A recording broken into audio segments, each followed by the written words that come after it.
Hi, my name is Danny Richter, and this will be my last legislative update for Citizens Climate. Like every good loaf of homemade bread, at some point you get to the last slice. But what a slice this is! The Inflation Reduction Act has now passed the Senate, the House, and has been signed into law by President Biden. We have a reasonable expectation that this law will reduce emissions by more than 40% relative to 2005 levels by the year 2030. While this is shy of our nationally determined contribution, well, it just leaves CCL with plenty to work on in the next 10 years or 8 years until 2030.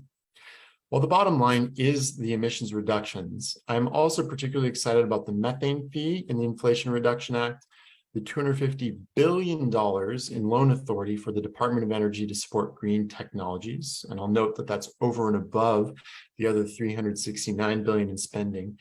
And of course, the tax credits that are responsible for the bulk of the emissions reductions.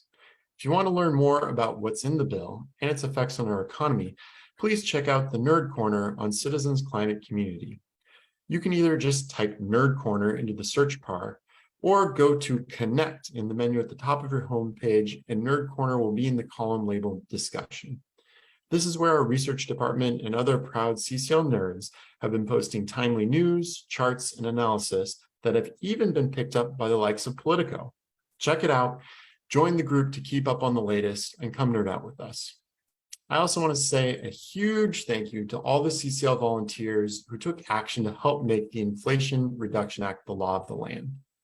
As many of you noticed, over the past 9 months, there was a lot of negativity in the body politic directed towards the reconciliation process, the members of Congress who passed this historic legislation, and even about the final product. I have been surprised and dismayed to see environmental groups complaining about the largest investment our nation has ever made in keeping greenhouse gases out of the atmosphere, which several independent estimates say will get us a bit better than 40% below 2005 levels by 2030. In the face of that negativity, I am extremely proud of the way you have engaged with appreciation, respect, and optimism. This very CCL approach helped us keep up pressure on legislators, encouraging them to keep hope alive, and we kept the conversations that led to the final passage of this bill going. Your respectful, appreciative, optimistic, and persistent outreach to Congress, especially at critical times, I believe was key in helping pass this legislation and in making it as impactful as it will be. Thank you. Of course, this is on top of the other successes we've had this Congress. First, the bipartisan infrastructure package. This was the previous record holder for the largest U.S. investment in keeping greenhouse gases out of the atmosphere, which we supported and which earned 19 Republican votes in the Senate, including the vote of Leader Mitch McConnell.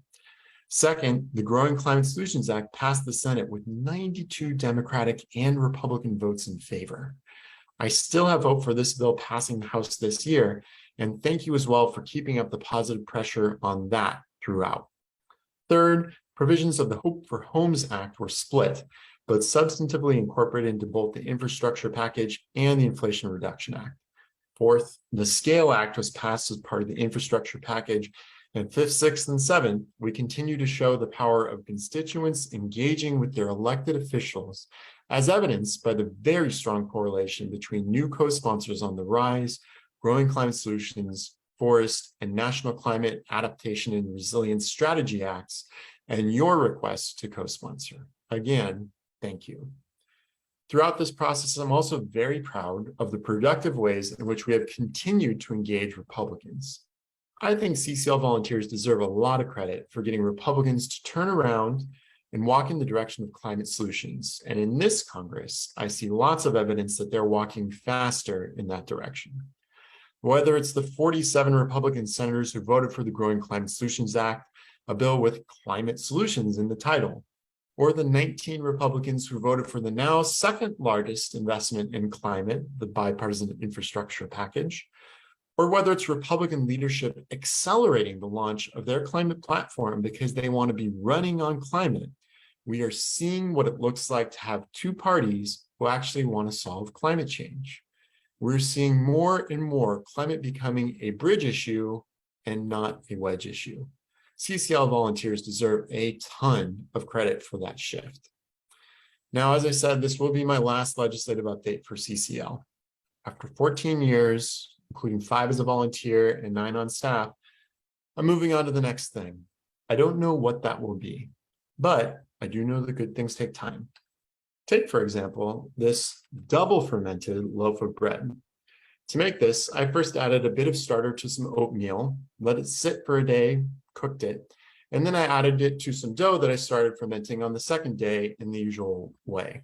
It's a thick, wholesome loaf of bread packed with flavor and nutrients. And like this loaf, I'll be taking just the right amount of time to maximize the flavor and goodness of my next adventure. I look forward to seeing you along the way, and thank you again.